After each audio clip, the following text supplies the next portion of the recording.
The air smelled of burning incense and damp earth. Beneath the shadow of the colossal moon, Asta knelt upon the ancient altar, her wrists bound with woven fibers, her skin painted in the sacred symbols of sacrifice. Around her, the village chanted in rhythmic unison, their voices rising and falling like the tide, a sound meant to summon the beast that dwelled beyond the jungle's edge. She should have been terrified. Instead, she felt nothing. Asta had always known this day would come. From the moment she was born beneath an ill-omened sky, the elders had whispered of her fate. She will be given a tribute to the ancient predator that emerged once every 12 cycles, a beast that demanded blood in exchange for the village's safety. It had been this way for generations, an unbroken chain of sacrifices to keep the fragile balance intact. She did not scream. She did not plead. She simply waited. And then, the sky burned. Kane never expected to survive the crash. One moment, he had been hurtling through deep space, his transport ship ripped apart by an unexpected gravity well. The next, he was slamming into a thick canopy of alien trees, his escape pod skidding across the jungle floor before coming to a smoking halt. Dazed, bruised, and cursing every choice that had led him here, Kane forced open the hatch and stumbled into the dense, humid air. His HUD flickered, struggling to scan the unfamiliar environment. Oxygen levels, stable. Life forms detected, multiple. Unknown species. He wasn't alone. A distant sound cut through the air, a chant, rhythmic and haunting. His fingers instinctively found the grip of his plasma rifle. Following the noise, he moved with the calculated precision of a mercenary, weaving through the undergrowth until he emerged onto a sight that made him freeze. A girl, young, alien, yet eerily human in shape, was bound atop a stone altar, surrounded by a mass of chanting villagers. The symbols painted upon her skin glowed faintly under the moonlight. But it was the thing lurking beyond the trees that caught his attention. Glowing eyes, a hulking silhouette, claws like daggers. And Kane knew, without a doubt, that this wasn't just some ritual. It was an execution. The elders knelt, whispering prayers, as the trees parted. The beast stepped forward, a nightmare of muscle, bone, and ancient hunger. It towered over them all, thick hide shifting like living armor. Its maw parted, revealing rows of serrated teeth. The crowd did not run. They never did. The ritual demanded obedience. Asta did not move. She stared into the creature's unblinking eyes and prepared for the end. Then the gunfire began. Bolts of plasma tore through the night, striking the beast's flank. It reared back, snarling in pain. Screams erupted from the villagers as a shadow broke through their ranks. A man, clad in strange armor, wielding a weapon unlike anything they had ever seen. Kane fired again. The beast lunged. He barely had time to roll aside before it crashed into the altar, shattering the stone. Asta fell, her binding snapping. She gasped, scrambling backward, watching as the stranger faced the monster head-on. "Hey, ugly," Kane muttered, switching his rifle to high charge. "Pick on someone your own size." The beast roared. Kane fired. The jungle exploded in chaos. By the time the smoke cleared, the beast lay motionless, its body riddled with plasma burns. Kane exhaled, lowering his rifle, his adrenaline still running high. The villagers stared in shock, their ritual shattered, their god-beast slain. The elders, trembling, turned to the stranger with wide, disbelieving eyes. "You have doomed us all," one whispered. Kane scoffed. "You're welcome." But it was Asta who drew his attention. She stood amidst the ruins of the altar, her hands clenched, her expression unreadable. She was supposed to be dead. Instead, she was something else entirely. Asta lifted her gaze to the assembled crowd, her voice steady. "I was never meant to be a sacrifice." A hush fell over the village. "I was meant to be something more." And for the first time, Kane saw the fire in her eyes. Asta's words hung in the air like a blade poised to strike. The villagers, frozen in disbelief, exchanged wary glances. Their faith had been a certainty, an unshakable law that ruled their lives. But now, the beast lay dead at their feet, and the girl who should have been its offering stood unharmed. It was wrong. Impossible. Then the whispers began. She was chosen, yet she lives.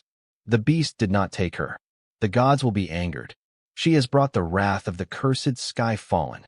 Kane shifted his grip on his rifle, eyes narrowing. He had seen this before, superstitious fear, the kind that turned crowds into mobs.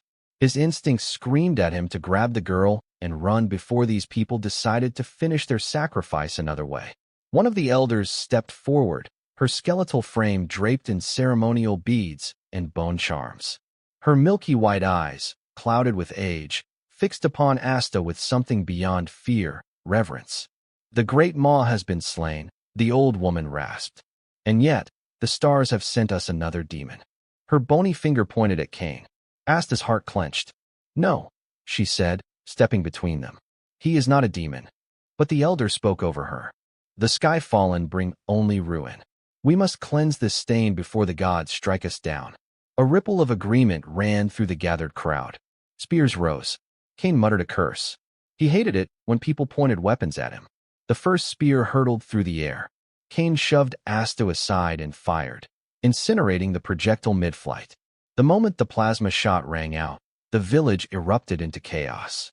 Warriors charged, their primitive weapons gleaming under the firelight. "Yeah, I don't think we're going to talk this out," Kane growled. Asta didn't hesitate. She grabbed his wrist and ran.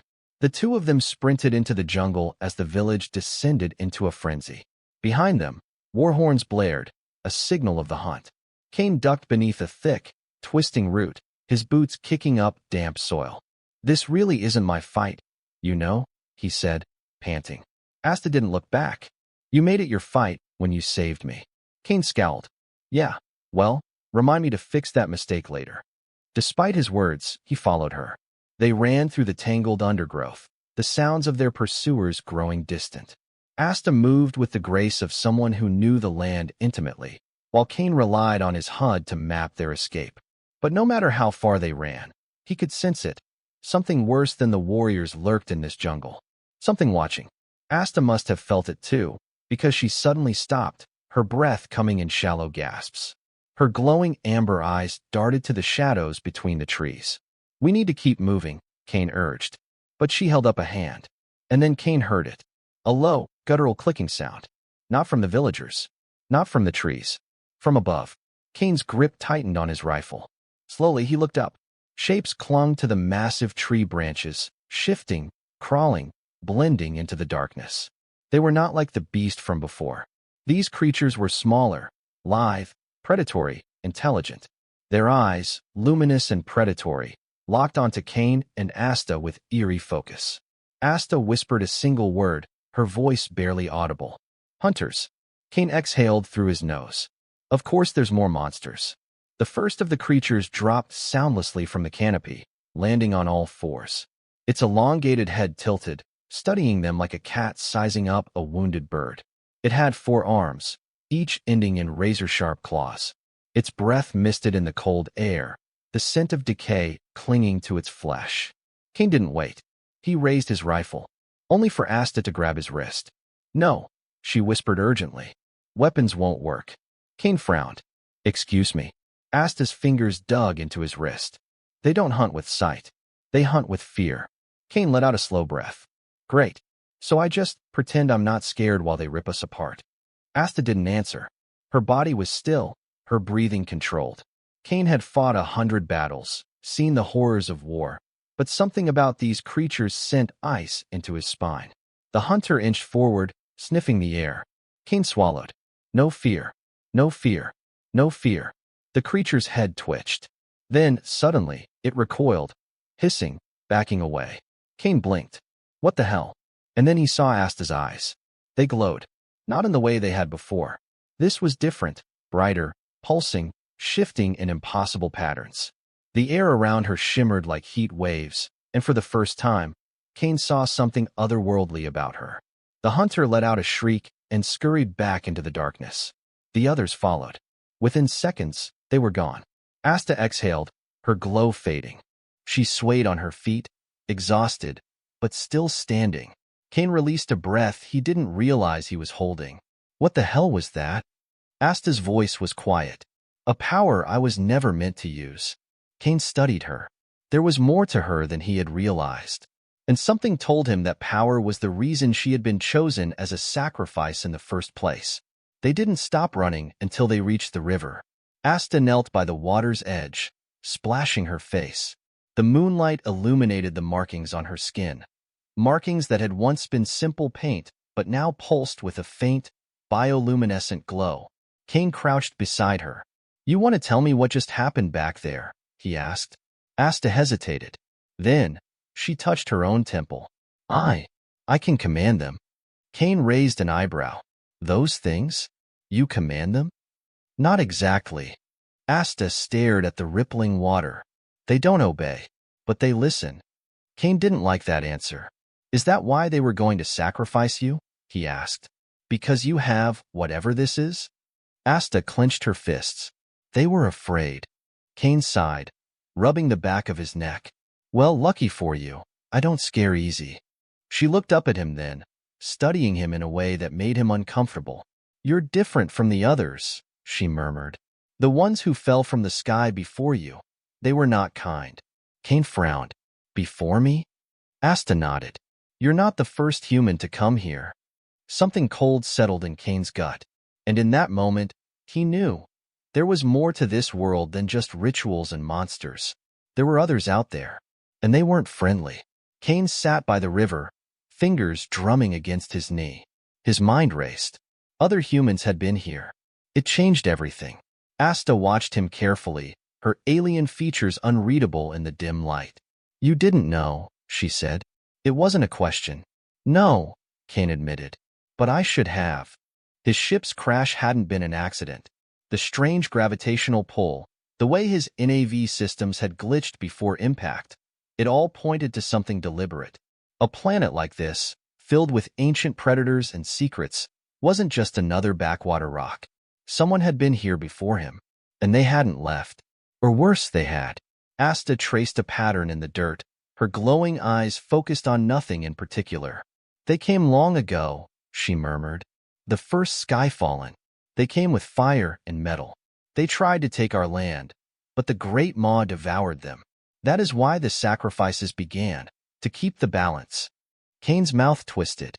"Your people started throwing kids on an altar because some idiot colonists got themselves killed?" Asta frowned. "The Maw was never meant to be killed. It was meant to keep us safe." Kane gestured toward the jungle.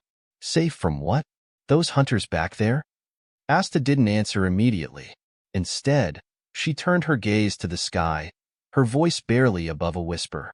"No, from what sleeps beneath." Kane narrowed his eyes. He didn't like the sound of that. Morning came sluggishly, sunlight barely piercing through the thick jungle canopy. Kane and Asta moved quickly, following the river downstream. "We need to find my ship," Kane said. "Or at least my distress beacon. If there are other humans here, I need to know who they are." Asta hesitated. "Your kind won't save you." Kane gave her a look. "You don't know that." Asta's expression darkened. "I do." She didn't say anything more, but Kane caught the way her hands clenched, the slight tremor in her shoulders.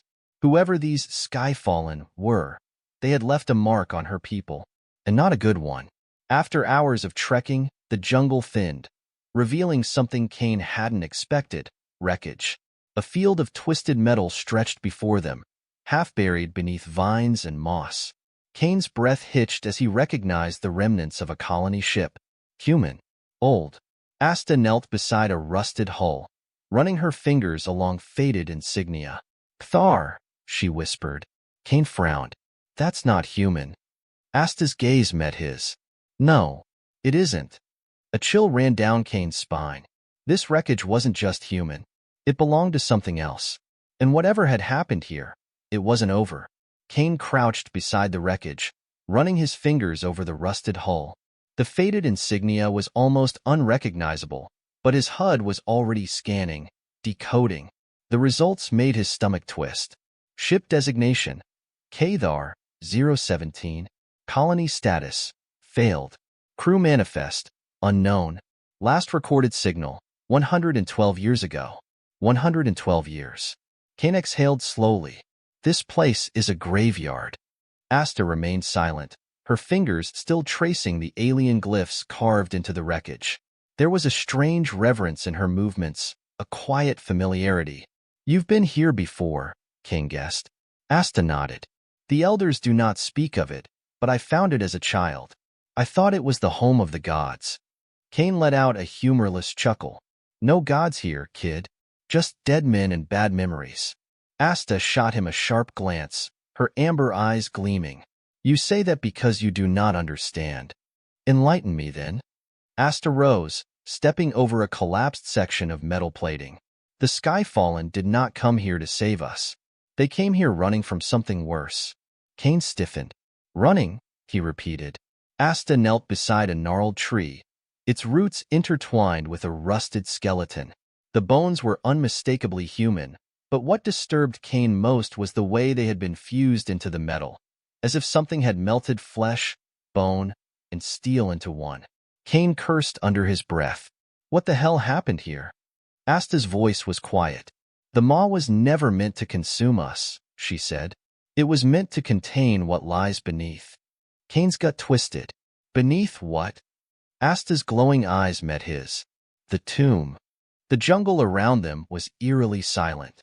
No birds. No insects. No signs of life. Asta moved purposefully, weaving through the wreckage. Kane followed, rifle in hand, senses on high alert. Then they saw it. A gaping maw in the earth, half hidden by the twisted wreckage.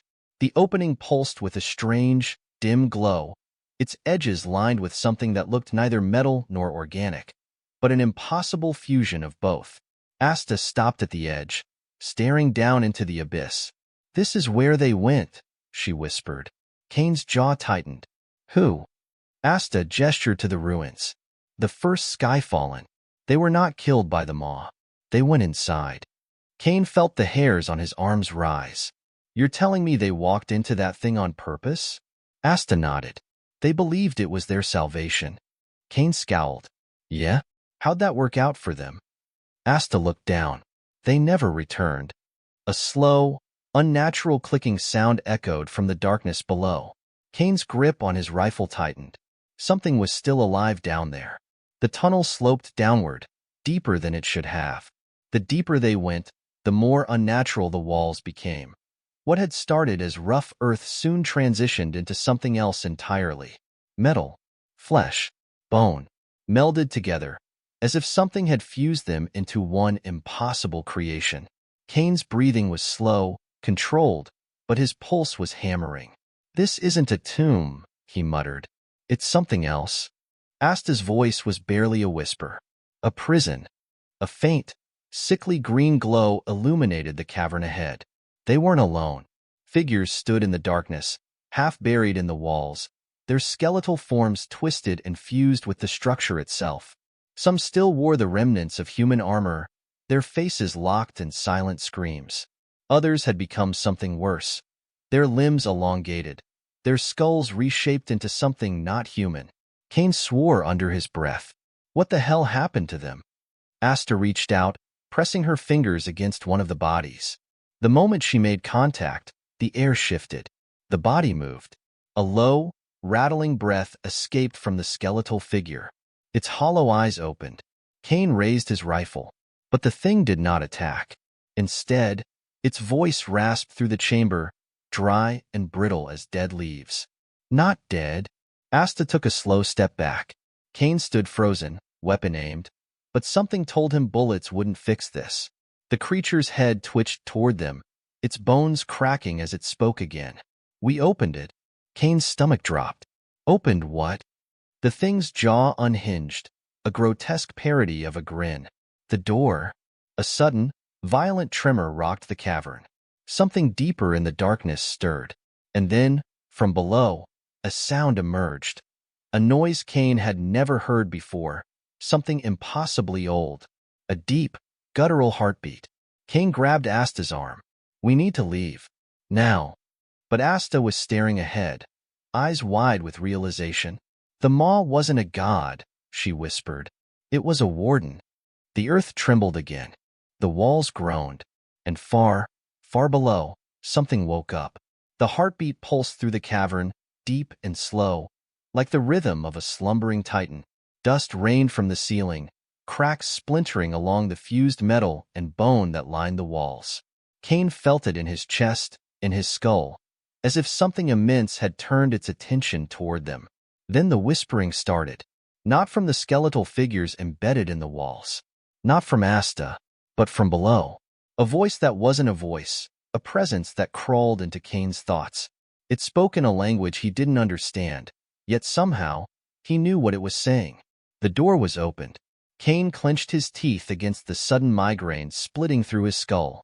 His HUD flickered, distorting. He glanced at Asta. She stood frozen, her eyes unfocused, lips slightly parted.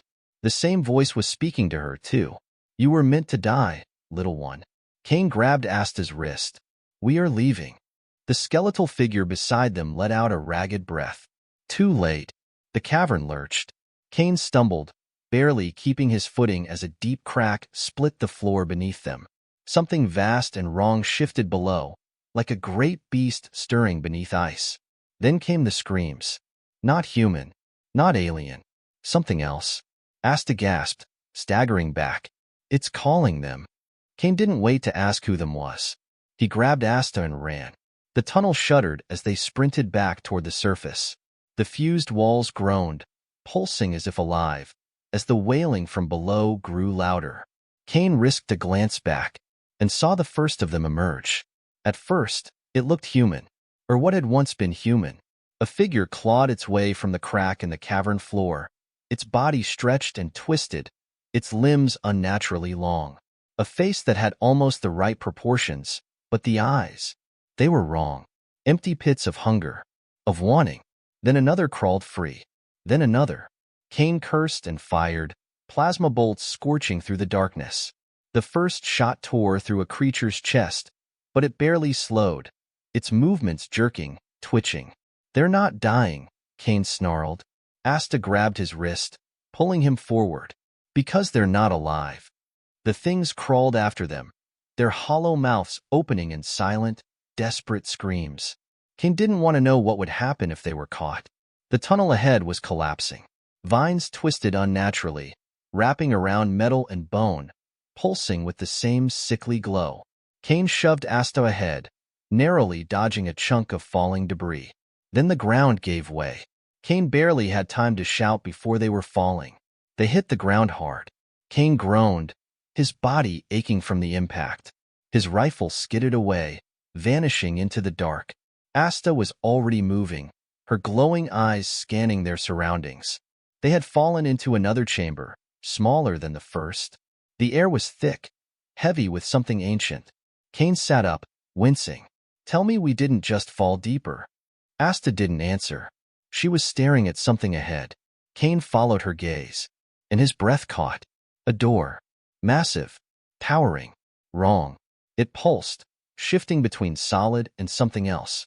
Kane's instinct screamed at him to run. Asta took a slow step forward. "This is it," she whispered. "The real tomb." Then the whispering returned, stronger this time. The voice in their skulls, crawling through their thoughts. "You have come too far." Asta clutched her head, gasping. Kane gritted his teeth. "Yeah, well, sorry to crash your nap." The door pulsed.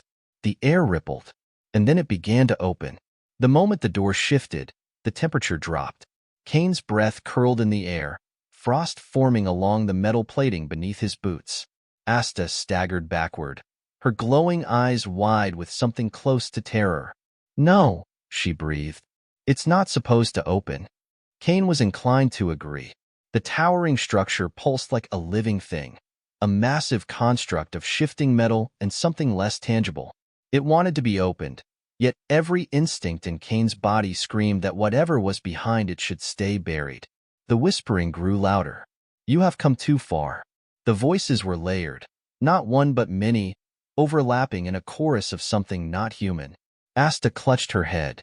"It's waking them." Kane unslung his sidearm. His rifle was lost somewhere in the fall, and he didn't have time to find it. "Yeah? Who exactly is waking up?" Asta turned to him, her expression grim. "The first ones." The words settled into his bones like ice. Kane had heard that phrase before. Fragments of classified reports, ghost stories among mercenaries who ventured too deep into the wrong planets. Entire colonies wiped from existence, ships found adrift with no crew, only strange symbols carved into the walls. The first ones, predecessors to everything, dead, or so they thought. The door let out a deep, guttural groan, splitting open just enough for Kane to glimpse something beyond. A vast chasm, endless, swallowing light. And then, eyes. Not one pair. Not 10. Hundreds.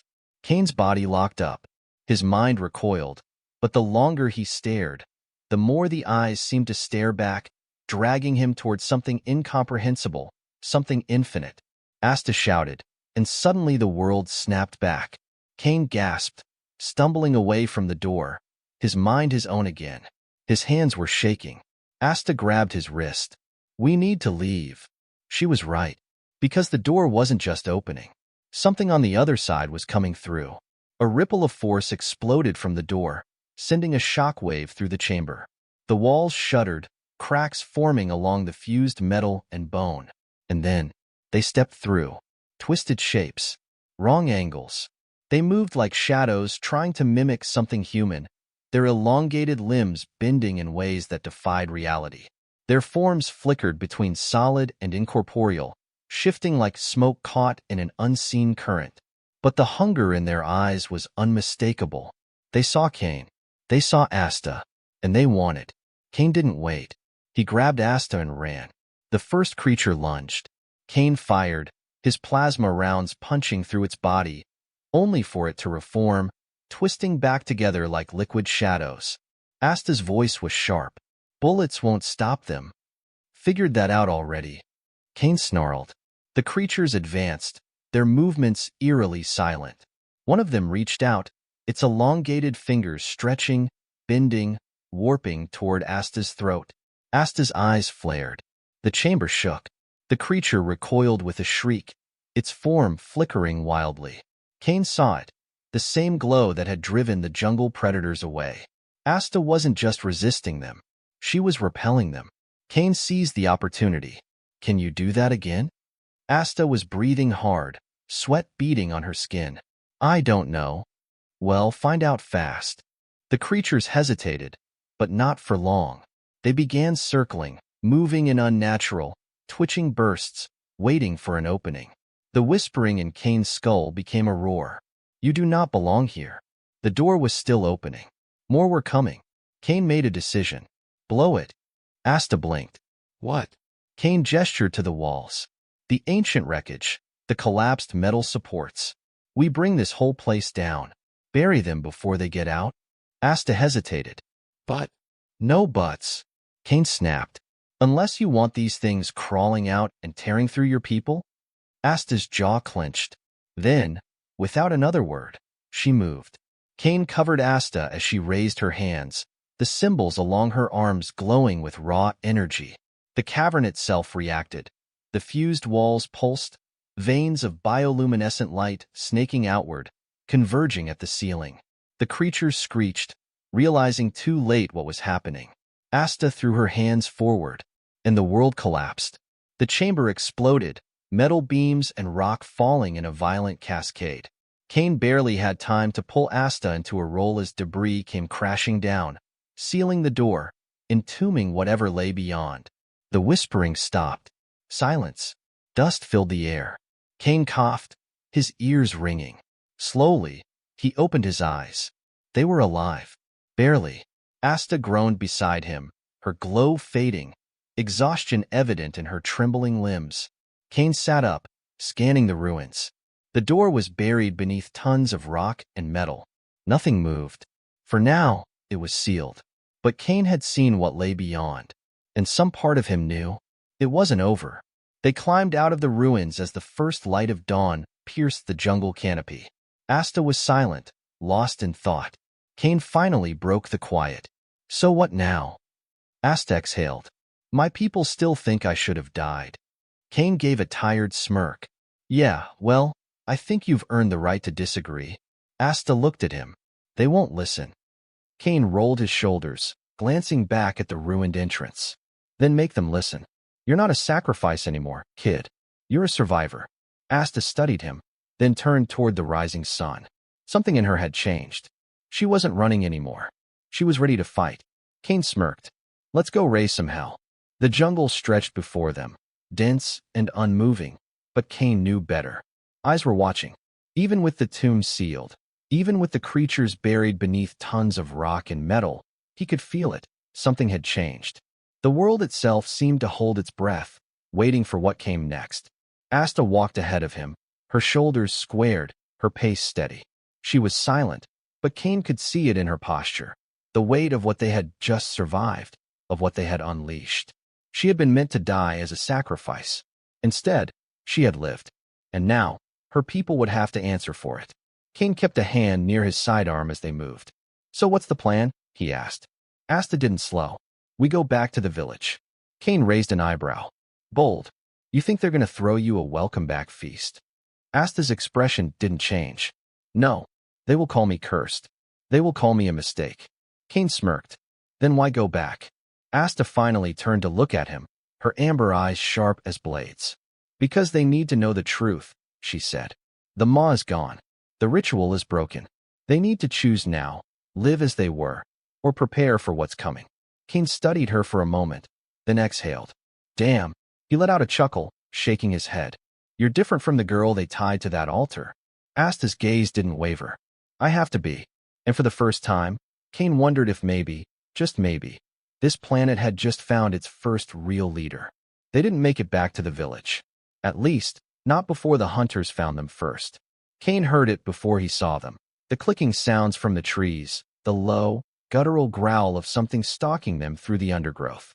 Asta stopped walking. "They're here." Kane didn't hesitate. He swung his rifle forward, aiming into the jungle. His HUD struggled to get a lock. Whatever these things were, they moved too fast. A flash of movement. A blur of black chitin and muscle. Kane fired. But the hunter was already behind him. Claws sliced toward his throat. Kane twisted just in time, the blade-like talons missing by an inch. He rolled, coming up with his pistol, but before he could fire, another figure dropped from the trees. Asta raised her hand. A shock wave of energy erupted outward, sending the nearest hunter staggering back. Kane didn't waste the opening. He took the shot. The plasma bolt slammed into the creature's skull. It let out a sharp screech before collapsing into the dirt. Asta turned to the others. "Leave." The remaining hunters hesitated. Their glowing eyes flickered between Asta and Kane, as if trying to decide whether this prey was worth the fight. Then, slowly, they retreated. Kane exhaled. "That's twice now you've scared off things that should have killed us." Asta didn't answer immediately. She was staring at the fallen hunter, her expression unreadable. "They're afraid," she murmured. Kane frowned. "Of what?" Asta finally looked at him. "Of me." By the time they reached the village outskirts, the sun was beginning to set. Kane could already hear the distant voices, chants, drums, the sounds of people going about their ritualistic lives, unaware of what was coming for them. Asta stopped just before the clearing, her jaw tight. "They won't listen easily." Kane checked his weapon. "Yeah, well, I'm not in the habit of asking nicely." Asta took a breath, then stepped forward. The village froze the moment they saw her. Mothers pulled their children close. Warriors gripped their spears. The elders, who had chanted for her death just nights ago, stood in stunned silence. Then the whispers began. "She lives." The sacrifice was undone. "The Great Maw is dead." Asta ignored them. She strode into the village center, unflinching, unbroken. Kane followed, keeping a hand near his pistol. Then the elders stepped forward. The oldest among them, the one who had declared Asta's death necessary, locked eyes with her. "You should not have returned," the elder rasped. Asta's voice was steel. "Then you should have finished me." The crowd murmured. Kane allowed himself a smirk. The elder's lips pressed into a thin line. "The balance is broken." Asta took another step forward, her glowing gaze unwavering. "No, the lie is broken." A shiver ran through the crowd. Asta's voice rose, cutting through the twilight air. "The Maw is dead. The hunters are watching. And the things beneath this world are waking." She let the words sink in, let the fear ripple through them. Then, softer, deadlier. "You will not survive by throwing children to the dark." Silence. Then, finally, the elder spoke. "Then what do you propose, Forsaken One?" Asta exhaled. "We prepare for war." Kane sat by the fire that night, watching as Asta spoke with the warriors, the hunters, the leaders of her people. She wasn't the same girl he had saved from that altar. She was something more. He leaned back, staring up at the stars. Somewhere up there, his distress beacon was still active. Maybe someone would find it. Maybe help would come. Or maybe the wrong kind of people would come. He had seen the ruins. He had seen the ship with both human and Kthar insignia. And he had a gut feeling that this planet's secrets weren't just ancient. They were wanted. By someone. Far beyond the stars, something was listening. And Kane had the feeling this war wasn't just about a dead god. It was about something much, much bigger. The village did not sleep that night. Fires burned in the center, warriors sharpened their spears, and the elders debated in hushed, urgent voices. The old ways had died with the Great Maw. The question now was whether the people would survive without them. Kane stood at the edge of it all, watching Asta. She was no longer a girl meant for sacrifice. She was becoming something greater. She spoke with the warriors, not as a frightened offering, but as a leader. She laid out the truths she had seen. The tomb, the creatures beneath, the real dangers that loomed beyond ritual and tradition. Some resisted. Others listened. But all of them feared. That was enough. Kane leaned against a stone pillar, arms crossed, waiting. He had done his part. He had saved her. He had fought by her side. And yet, something told him this world was far from done with him. Asta approached as the fires crackled behind her. "You're leaving." Kane exhaled, rubbing the back of his neck. "I should. I activated my distress beacon. If anyone's listening, they'll send a recovery team." Asta studied him. "And if the wrong people hear it?" Kane gave her a knowing smirk. "Then I'd better still be here when they land." Asta's gaze flickered with something unreadable. "I don't know what's coming," she admitted. "Not really. But I know my people can't face it alone." Kane sighed. "Yeah, well, lucky for you. I don't really have anywhere better to be." Asta's lips quirked into the smallest of smiles. Then the sky burned. A bright light, streaking through the heavens, moving fast. Not a meteor. Not debris. A ship. Kane's stomach twisted. "They're here," he muttered.